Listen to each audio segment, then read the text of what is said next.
जय हिंद and very good morning to all दोस्तों, कैसे आप सभी लोग। चलिए एक बार फिर से आप सभी का स्वागत है आज के सेशन के साथ में। तो कैसे हैं आप लोग, क्या हाल चाल, सब बढ़िया, शानदार, जबरदस्त। एक बार फटाफट सभी लोग सेशन के साथ जुड़ जाए। और आपको पता है आज है शनिवार और हर एक सैटरडे हम डिस्कस करते हैं यहां पर वीकली करंट अफेयर्स का पार्ट, जिसमें मध्य प्रदेश राष्ट्रीय अंतरराष्ट्रीय डेटा पर चर्चा की जाती। तो एक बार फटाफट सभी लोग सेशन के साथ जुड़ जाएं और सेशन को लाइक और शेयर भी अपने दोस्तों तक करते चलें।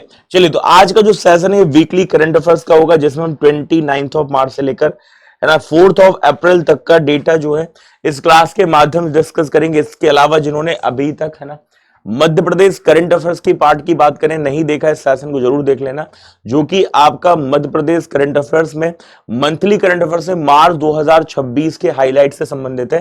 तो इस सेशन को जरूर आप सभी लोग कंप्लीट कर लीजिएगा। इसके अलावा अभी तक जिन्होंने यूनिट 8 का वन शॉट नहीं देखा, इस क्लास को भैया कंप्लीट कर लेना, क्योंकि यूनिट 8 में बहुत सारे फैक्ट जो हमने इस क्लास के माध्यम से यहां पर कवर कराए थे। इसके अलावा यदि आप 2027 की परीक्षा टारगेट कर रहे हैं तो आपके लिए फाउंडेशन बैच भी उपलब्ध है।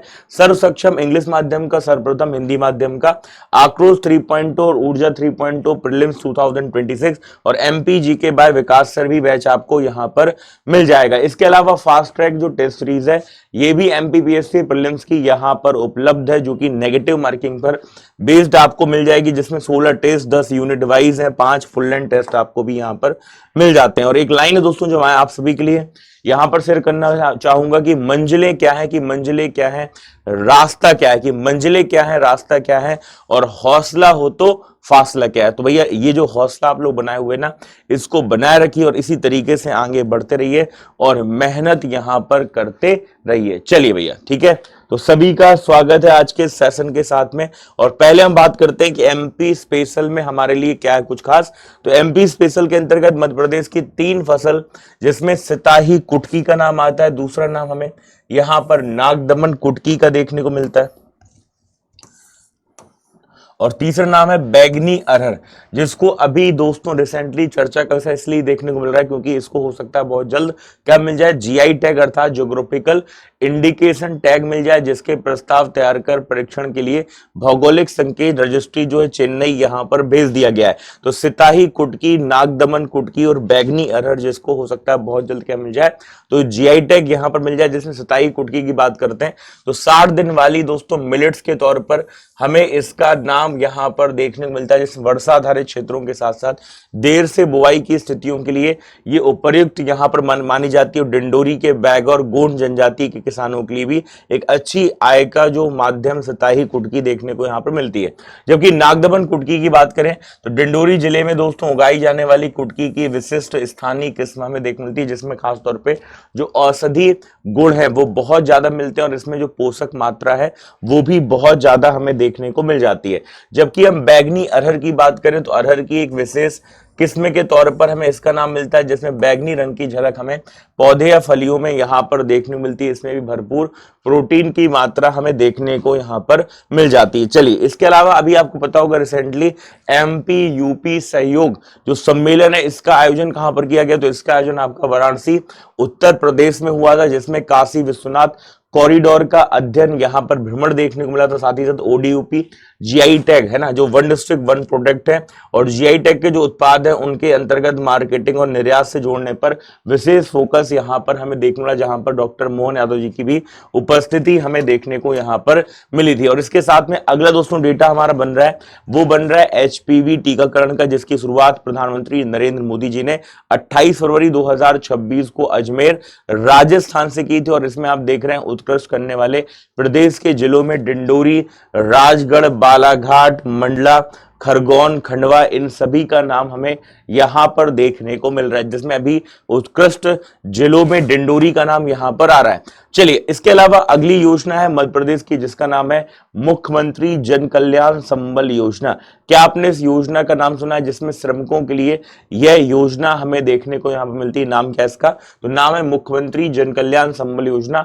और इस योजना के अंतर्गत लगभग 1 करोड़ से ज्यादा श्रमिक जो है यहां पर इस योजना के अंतर्गत क्या है दोस्तों, यहां पर रजिस्टर्ड है। और इसके अंतर्गत अब तक लगभग आप देख सकते हैं यहां पर लगभग 8 लाख से ज्यादा ऐसे प्रकरण जहां पर सहायता इसके माध्यम से प्रदान की गई, जिसके अंतर्गत पहले मैं आपको बता देता हूं, इस योजना की जो शुरुआत है ये कब की गई? इस योजना की शुरुआत वर्ष 2018 में की गई, जिसको मुख्यमंत्री जन कल्याण संबल योजना के तौर पर जानते हैं, जो कि खासतौर पे जो असंगठित क्षेत्र के जो श्रमिक हैं उनके लिए हमें यह योजना यहाँ पर देखने को मिल जाती है, जिसको हम किस रूप में जानते हैं?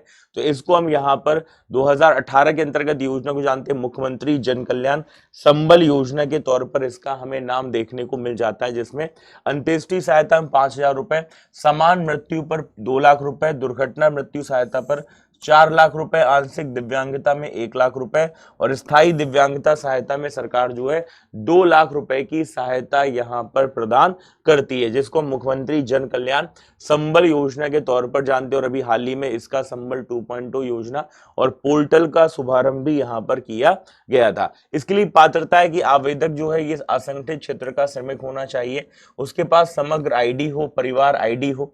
इसके अलावा भविष्य निधि, कर्मचारी राज्य बीमा योजना जो है, ग्रेचुइटी है ना, इनसे संबंधित कोई भी सामाजिक सुरक्षा योजना उसके पास में नहीं होनी चाहिए, तो वो इस योजना का पात्र रहेगा। सरकारी सेवा में नहीं होना चाहिए और कृषि भूमि भी उसकी 1 हेक्टेयर से अधिक नहीं होनी चाहिए, तो वो इस योजना का यहाँ पर लाभ ले सकता है। चलिए, इसके अलावा अगला नाम यहाँ पर जो मैंने बताया एमपी यूपी सहयोग सम्मेलन, जिसका आयोजन 31 मार्च 2026 में कहां पर हुआ था? तो इसका आयोजन वाराणसी के अंतर्गत किया गया था और यहीं पर आप देख रहे हैं काशी विश्वनाथ विशिष्ट क्षेत्र विकास प्राधिकरण एवं श्री महाकाल मंदिर प्रबंधन समिति के मध्य में एक सहयोग या मेमोरेंडम ऑफ अंडरस्टैंडिंग साइन हुआ है और इसके साथ में वन डिस्ट्रिक्ट वन प्रोडक्ट जो पहल है उसको सशक्त बनाने हेतु समझौता भी हमें यहाँ पर देखने को मिल रहा है। ठीक है, चलिए, इसके अलावा मध्य प्रदेश के ओडीओपी जीआई टैग हस्तशिल्प जो है, पारंपरिक वस्त्र एवं पर्यटन संभावनाओं का प्रदर्शन भी देखने को यहाँ पर मिला है और इसके साथ साथ लगभग 14 एमपी के और 7 यूपी के प्रदर्शक जो है उनकी सहभागिता भी यहाँ पर देखने को मिल जाती है। चलिए, इसके अलावा दोस्तों अभी हम बात करेंगे मुख्यमंत्री डॉक्टर मोहन यादव जी। ये नई दिल्ली में जो केंद्रीय मंत्री हैं और राज्य के आपके संसद सदस्य हैं उनसे इन्होंने मुलाकात यहाँ पर की है और मध्य प्रदेश से संबंधित विकास संबंधी योजनाओं पर भी चर्चा यहाँ पर डॉक्टर मोहन यादव जी के द्वारा की गई है, जिसके अंतर्गत मैं आपको बताना चाहूंगा केंद्रीय संचार और उत्तर पूर्वी विकास मंत्रालय मंत्री हैं जिसमें ज्योतिरादित्य सिंधिया की उपस्थिति मिली, केंद्रीय सामाजिक न्याय एवं अधिकारिता मंत्रालय मंत्री जिनका नाम वीरेंद्र कुमार जी है, इनसे मुलाकात डॉक्टर मोहन यादव जी के द्वारा की गई। तो केंद्रीय संचार और उत्तर पूर्वी विकास मंत्रालय मंत्री हैं ज्योतिरादित्य सिंधिया और सामाजिक न्याय एवं अधिकारिता मंत्रालय मंत्री डॉक्टर वीरेंद्र कुमार, इनसे मुलाकात डॉक्टर मोहन यादव जी के द्वारा की गई है। इसके अलावा इन्होंने केंद्रीय सूचना प्रसारण संसदीय मामलों के राज्य मंत्री में डॉक्टर एल मुरुगन, केंद्रीय जनजाति कार्य राज्य मंत्रालय मंत्री में दोस्तों दुर्गा दास उइके और महिला एवं बाल विकास राज्य मंत्री में सावित्री ठाकुर से भी मुलाकात इनके द्वारा यहाँ पर की गई। तो एक्चुअल मैंने इस डेटा को इसलिए हाईलाइट किया है जिससे आपको ये पता चल जाए कि आखिर कौन कौन से मंत्रालय में हमें मंत्री यहाँ पर देखने को मिल जाते हैं। चलिए, अच्छा, अब आपको पता होगा अभी खेलो इंडिया जो ट्राइबल्स गेम है इनका आयोजन कहां पर किया जा रहा है? तो इनका आयोजन छत्तीसगढ़ में आपका आयोजित हो रहा है। लेकिन अब आपको ये पता होना चाहिए खेलो इंडिया ट्राइबल्स गेम्स के अंतर्गत मध्य प्रदेश के खिलाड़ियों ने बेहतर प्रदर्शन यहां पर किया है, जिसमें आप देख रहे हैं कि लगभग 5000 मीटर यानी 5 किलोमीटर की दौड़ में 2 पदक अपने नाम मध्य प्रदेश के खिलाड़ियों ने किए हैं, जिसमें एक नाम महिला वर्ग में हमें देखने मिलता है जिसमें नाम किसका आएगा? तो नाम आएगा आरती डावर का, जिनका संबंध कहां से? तो इनका संबंध खरगोन जिले से हमें देखने को मिलता है और इन्होंने कौन सा मेडल प्राप्त किया? तो इन्होंने रजत पदक अर्थात सिल्वर मेडल यहां पर प्राप्त किया है। तो सिल्वर मेडल किन्होंने प्राप्त किया? नाम है इनका आरती डावर। जबकि पुरुष वर्ग की बात करें तो पुरुष वर्ग में नाम आएगा रंगलाल डोडियार का, जो कि कांस्य पदक यहां पर जीते हैं। तो ये 2 नाम आप याद रखना, रंगलाल डोडियार की बात करेंगे पुरुष वर्ग के अंतर्गत और दूसरा नाम आरती डावर का हमें खरगोन जिले के अंतर्गत यहां पर देखने को मिल जाता है। चलिए, इसके अलावा आपको पता है कि छत्तीसगढ़ के अंतर्गत रायपुर, जगदलपुर, अंबिकापुर में इसका आयोजन यहाँ पर किया जा रहा है, जिसमें देश भर के जो जनजाति खिलाड़ी हैं वो यहाँ पर हिस्सा ले रहे हैं, यहाँ पर भाग ले रहे हैं। इसके अलावा यदि मैं बताना चाहूंगा एक नाम आता है यहाँ पर शिवा भलावी। क्या आपने इनका नाम सुना? कुश्ती के अंतर्गत 130 किलोग्राम ग्रीको रोमन जो इवेंट हुआ था, इसमें इन्होंने स्वर्ण पदक जीता है। और इनका जो संबंध है ये कहां से, तो इनका संबंध छिंदवाड़ा से। तो यदि मैं बताना चाहूंगा आपको, यहाँ पर खेलो इंडिया जो ट्राइबल्स गेम्स है उसमें शिवा भलावी का आपको नाम मिलता है, जिन्होंने कुश्ती के अंतर्गत ये कैटेगरी मैंने मेंशन की, इसमें इन्होंने कौन सा मेडल जीता है, तो गोल्ड मेडल यहाँ पर अपने नाम किया है। इसके अलावा आप देखेंगे तो अगला जो नाम आता है वो आता है यहाँ पर रंगलाल का, जिन्होंने कौन सा पदक जीता है, तो इन्होंने कांस्य पदक यहाँ पर जीता, जो कि 5000 मीटर की दौड़ के अंतर्गत यहाँ पर शामिल थे। चलिए अगला नाम आता है चांदनी नरेती का, जिन्होंने कांस्य पदक यहाँ पर रेसलिंग की कैटेगरी में जीता है, जो कि कहां से बिलोंग करते हैं, तो इनका संबंध डिंडोरी से है। और इन्होंने 62 किलोग्राम की जो इवेंट हुआ था उसमें इन्होंने दोस्तों कौन सा पदक जीता है, तो कांस्य पदक यहाँ पर जीता है। अगला नाम आता है सृष्टि वर्मा का, जिन्होंने भैया कौन सा मेडल जीता, रजत पदक जीता है। और इनका जो संबंध है कहां से, देवास से है। और स्विमिंग की जो 100 मीटर इवेंट हुआ था इसमें सृष्टि वर्मा ने कौन सा पदक जीता है, तो इनके द्वारा रजत पदक यहां पर जीता गया। समझ में आ रही बात। तो ये कुछ हाइलाइट्स हैं जो आप लोग यहां पर याद रख सकते हैं। ओके, चलो भैया बता दो एक बार सभी लोग।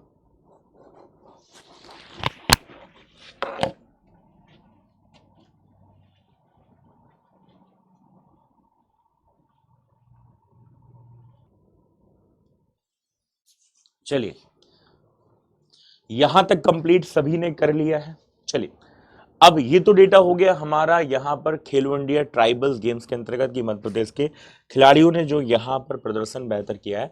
अगला नाम हमारा सम्मेलन Mahakal the master of time का, जिसका आयोजन उज्जैन के अंतर्गत यहाँ पर किया गया है, जो कि लगभग 3 तारीख से लेकर 5 अप्रैल तक उज्जैन में चलेगा। उज्जैन में भी कहां पर, तो उज्जैन के डोंगला में इसका आयोजन यहां पर किया जाएगा, जिसमें केंद्रीय शिक्षा मंत्री धर्मेंद्र प्रधान जो है इनकी उपस्थिति में मुख्य अतिथि के तौर पर यहां पर देखने को मिलने वाली है। देश विदेश के वैज्ञानिक खगोलविद भी यहां पर उपस्थित होंगे, जिसमें साइंस सेंटर का उद्घाटन भी यहां पर किया जाएगा। ये मैं यूएवी की बात करूं, जिसको हम अनमैन्ड एरियल व्हीकल के तौर पर जानते हैं, जिसके अंतर्गत ड्रोन आते हैं, रिमोट कंट्रोल है, सैटेलाइट मेकिंग, उपग्रह निर्माण विषय है, इन पर कार्यशालाएं भी इसके अंतर्गत आयोजित की जाएंगी। तो इसका आयोजन 3 तारीख से लेकर 5 अप्रैल 2026 तक उज्जैन के अंतर्गत यहां पर इसका आयोजन किया जाएगा, जिसमें मुख्य अतिथि धर्मेंद्र प्रधान होंगे, जो कि कौन है, केंद्रीय शिक्षा मंत्री हैं। इसके अलावा सरकार ने यहां पर बोला है कि मध्य प्रदेश सड़क विकास निगम लिमिटेड के संचालक मंडल की बैठक में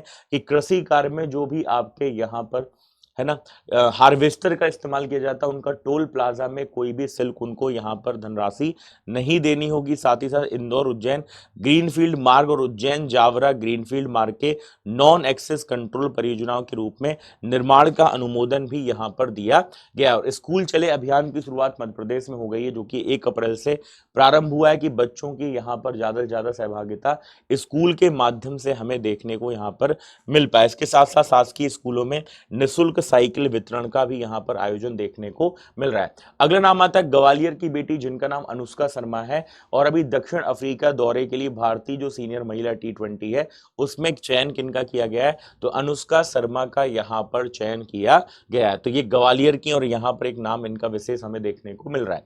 चलिए अब हम देखते हैं हमारे वीकली करंट अफेयर्स में राष्ट्रीय अंतरराष्ट्रीय में क्या है कुछ खास। तो नेशनल इंटरनेशनल में सबसे पहला नाम आ रहा है 15 से 17 जून 2026 का, जहां पर फ्रांस के एवियन लेस बेंस में 52 नंबर का G7 शिखर सम्मेलन का आयोजन किया जाएगा। तो G7 जो शिखर सम्मेलन है इसका आयोजन कहां पर होगा, तो इसका आयोजन फ्रांस के अंतर्गत होने वाला है। तो इसका आयोजन कहां पर होगा, तो फ्रांस में इसका आयोजन होने वाला है। याद रखना G7 में जो 7 देश हैं, जिसमें हम जापान की बात करते हैं, यूएसए की बात करते हैं, इटली, कनाडा हो गया है ना, ब्रिटेन हो गया, जर्मनी, फ्रांस हो गया, 7 देश हैं।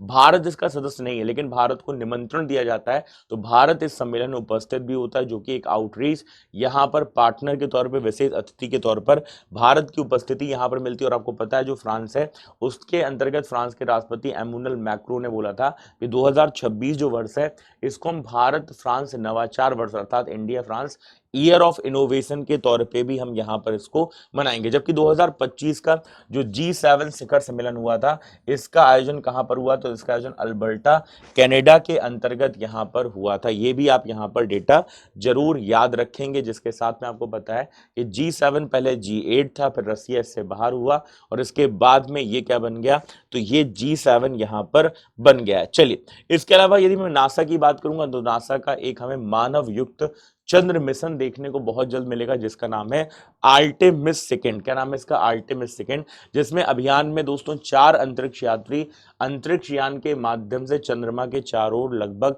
10 दिन यहां पर बिताएंगे। 10 दिनों की यात्रा होगी, है ना। और इसके माध्यम से फिलहाल ये मिशन मिलता है जिसको हम आर्टेमिस सेकंड के तौर पर जानते हैं, जिसके माध्यम से स्पेस लॉन्च सिस्टम रॉकेट से प्रक्षेपित होने वाला यह मिशन चंद्रमा की सतह पर उतरने की बजाय उसके गुरुत्वाकर्षण जो है, ग्रेविटेशनल फोर्स है, उसके उपयोग कर पृथ्वी पर यहां पर लौटेगा। तो नासा ने इसे अप्रैल 2026 में लॉन्च करने की यहां पर योजना बनाई। अभी डेट एग्जैक्ट यहां पर क्लियर नहीं है, जिसमें 4 अंतरिक्ष यात्री में 3 अमेरिकी और 1 कनाडा के अंतर्गत यहां पर अंतरिक्ष यात्री यहां पर शामिल होने वाले। चलो, ये आपको डेटा याद रखने से अंतरिक्ष यान चंद्रमा के चारों ओर घूमकर स्वतः पृथ्वी यहां पर आ जाएगा। और इसके अलावा आपको पता है चांद पर भैया सबसे पहले कौन पहुंचे थे, तो नील आर्मस्ट्रॉन्ग का नाम आता है, जो कि नासा के अपोलो 11 जो मिशन है उसके दौरान 20 जुलाई 1969 को ये उपलब्धि इनके नाम हमें यहां पर देखने को मिलती है। इनके साथ में बज एल्ड्रिन का भी नाम हमें चंद्रमा के अंतर्गत देखने को मिला था। चलिए, अगला क्वेश्चन है वर्ल्ड थिएटर डे कब मनाया जाता है, तो वर्ल्ड थिएटर डे 27 मार्च को मनाया जाता है। 27 मार्च को हम कौन सा दिवस मनाते हैं, 27 मार्च को हम, है ना, विश्व रंगमंच दिवस मनाते हैं, जो कि 1961 में इंटरनेशनल थिएटर इंस्टीट्यूट के द्वारा इसकी शुरुआत यहां पर की गई, जिसकी थीम है theatre and the culture of peace. Theatre and the culture of peace, ये आपको इसकी यहां पर थीम देखने को यहां पर मिल जाती, याद रखना। चलिए, अगला नाम आता है जापान ने पहली हाई स्पीड मालगाड़ी बुलेट ट्रेन की यहां पर शुरुआत की है, जिसको हाकोब्यून नाम यहां पर दिया गया। मतलब पहली बार ऐसा होगा कि मालगाड़ी के तौर पर बुलेट ट्रेन का जो कॉन्सेप्ट लेकर आया है, ये कौन लेकर आया, तो यहां पर नाम किसका आएगा, तो जापान का नाम आपको यहां पर याद रखना है। किसका नाम आएगा, जापान का नाम आएगा, जिसमें सेवा तोहोकू शिंकानसेन मार्ग पर मोरिओका स्टेशन से टोक्यो तक आपको देखने को यहां पर मिलेगी, जिसमें 1000 बॉक्स तक, है ना, खाद्य पदार्थ चिकित्सा सामग्री 300 किलोमीटर प्रति घंटा की अधिकतम रफ्तार से यहां पर लोकेशन पे पहुंच पाएंगे। तो ये आपको डेटा जापान के अंतर्गत याद रखना है। चलिए, अगला नाम आता है हमारा गणित का सबसे बड़ा सम्मान कौन सा है, या मैं यूं कहूं गणित का नोबेल पुरस्कार किसको कहा जाता है, तो गणित का नोबेल पुरस्कार एबल पुरस्कार को कहा जाता है। और ये एबल पुरस्कार 2026 का जर्मनी के गणितज्ञ जिनका नाम क्या है, तो इनका नाम है गर्ड फाल्टिंग्स है, इनको प्रदान यहां पर किया गया। तो 2026 का जो एबल पुरस्कार किनको दिया गया, जर्मनी के गणितज्ञ जिनका नाम क्या है, तो इनका नाम है गर्ड फाल्टिंग्स, जिनको यह पुरस्कार यहां पर प्रदान किया गया है। तो ये आप नाम इनको यहां पर याद रखना, जो कि इनको ये अवार्ड यहां पर इनके अर्थमेटिक ज्योमेट्री और एल्जेब्रिक जो ज्योमेट्री है उसके कॉन्सेप्ट पर कार्य करने के लिए इनको यह सम्मान यहां पर प्रदान किया गया, जो कि नॉर्वे सरकार के द्वारा Norwegian academy of science and letters के माध्यम से यह सम्मान यहां पर प्रदान किया जाता है। और सबसे पहले हम बात करें इसकी स्थापना की, तो स्थापना इसकी सबसे पहले हमें 2002 के अंतर्गत देखने को मिलती है ना। ये जो पुरस्कार है जिसको हम एबल के तौर पर जानते हैं, ये किन की याद में दिया जाता है, तो नॉर्वे के गणितज्ञ रह चुके हैं जिनका नाम है नील्स हेनरिक एबल, इनकी याद में यह सम्मान यहां पर प्रदान किया जाता है, जिसमें विजेता को लगभग 7.5 मिलियन नॉर्वे क्रोनर यहां पर प्रदान किए जाते हैं। तो ये कुछ फैक्ट हैं जो आपको यहां पर इससे संबंधित जरूर याद रखना है, जिसमें हॉकी, है ना, इसके अंतर्गत ये आप फैक्ट याद रखना है, जिसमें नील्स हेनरिक एबल के नाम पर यह सम्मान प्रदान किया जाता है। चलिए, अगला नाम आता है हॉकी इंडिया अवार्ड्स, जिसका अनाउंसमेंट यहां पर किया गया, जिसमें हॉकी के जो बेहतर खिलाड़ी है, उत्कृष्ट खिलाड़ी है, उनको यह सम्मान दिया गया, जिसमें हमारे पास 2 खिलाड़ियों के नाम आते हैं।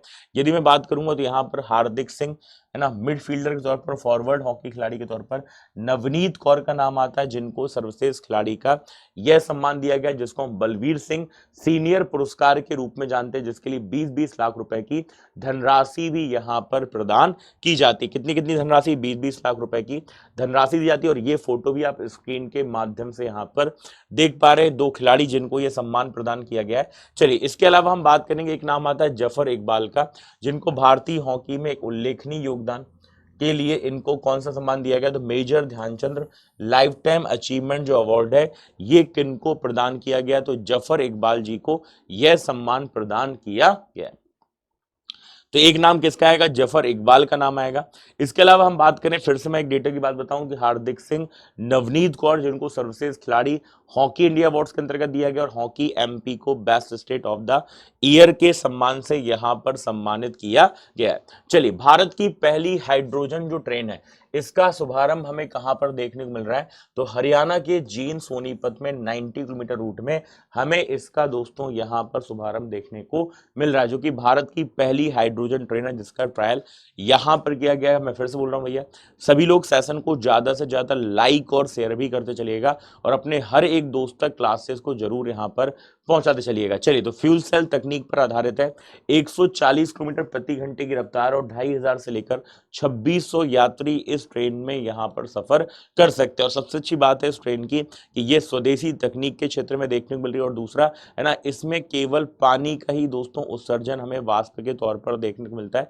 तो हम बोल सकते हैं पर्यावरण के लिए भी बेहतर तरीके से अनुकूल ये ट्रेन है, जिसका रूट हरियाणा के जींद सोनीपत के अंतर्गत हमें देखने को यहाँ पर मिल जाता है। चलिए, अगला नाम है अरुंधति रॉय, जिनका नाम आप सभी ने लेखिका के तौर पे जरूर सुना होगा। और अरुंधति रॉय को अभी हाल ही में Mother Mary comes to me, इनकी जो अभी आत्मकथा है, जो बुक है, इसके लिए 2026 का इनको national book critics circle award से सम्मानित किया गया है। तो इनकी एक आत्मकथा ही है अरुंधति रॉय की, जिनका नाम है Mother Mary comes to me, जिन्होंने इस किताब में अपनी जो माँ है, ठीक है, जो माँ है इनकी, इस माँ से जो कम्युनिकेशन इनका हुआ है, मदर से कम्युनिकेशन हुआ है मैरी रॉय से, उसको इन्होंने इस किताब के माध्यम से यहाँ पर शेयर किया है। इनकी कुछ किताबों में और भी नाम आता है, एक the ministry of utmost happiness, और एक किताब है जिसका नाम है the God of small things. ये दोनों किताबें किनकी है? तो ये दोनों किताबें आपकी अरुंधति रॉय की ही हैं, जिनका टाइटल भी आप लोग यहाँ पर देख पा रहे होंगे।